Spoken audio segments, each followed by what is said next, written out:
So unless you're going to walk into an exam center and score over 70, when you're in your living room, dining room, kitchen, relaxed in your shorts, sweatpants, scrubs, and you can't score over a passing score, how will you then do it on exam day? So that's why when you go on Reddit, you go on forums, and you want to see what other people are doing, everyone is different. So if you go to a forum and you say, well, I scored 65%, am I going to pass? How can they give you their honest answer? They're going to say, well, 65 isn't strong enough. But if you go dig deeper, which I always do, especially for doctors like yourselves, who are part of my system, I asked many questions this morning, and then we were both agreeing that now she has to do a couple of more things between now and her exam day to increase her score, which she can easily, to work on stamina and endurance, and also confidence. Because I'll tell you one thing, I can sit here, I'll do 2 questions. Clearly, the QBank video library is there for you guys to access. So if you're accessing it, which I hope you are, there's a lot of valuable information there.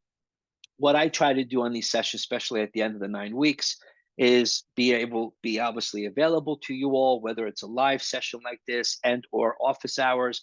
Because when everybody unites together or joins together, whether you're from East Coast, West Coast, overseas, it's a sense of family. And I'm sorry to say, but this kind of exam, you have to have a support system. If you're alone, which a lot of people out there are, it's scary, especially if you're overseas, Europe, Asia, anywhere, Africa, and you're trying to be that pioneer, because most of your colleagues are not taking the USMLE because your school's not obviously help. That's not their criteria or responsibility.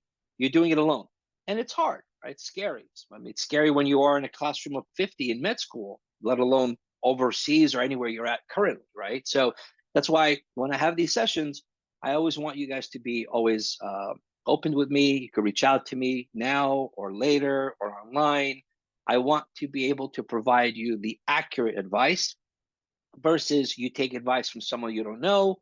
Somebody says something online, then you start second guessing yourself, and then before you know, you don't do that well. So that's why if you are taking the 120s, I hope you understand, if you really want to know where you're at right now, you want to figure out what's going on, you can literally do the old and new 120. The old and new 120 can definitely help you figure out where you're at. At the same time, if anybody's taking NBMEs, reach out to me, reach out to my support team, support@usmletrainings.com.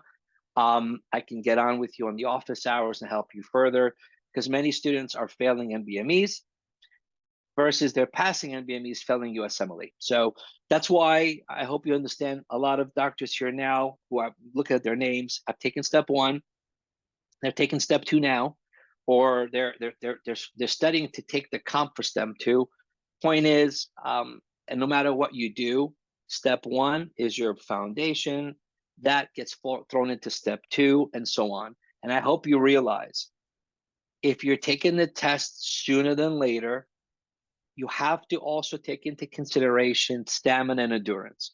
Because I'm just telling you what is happening now. Many doctors are comfortable with what they're doing, and then on exam day, they fail. Well, the 120 is 120 questions. It's only 3 blocks of 40 questions, right? That's it. The test is 7 blocks of 40. So it makes sense to say, well, if I have to walk in to perform well on my exam, I should be able to sit down and do at least 5 blocks, right?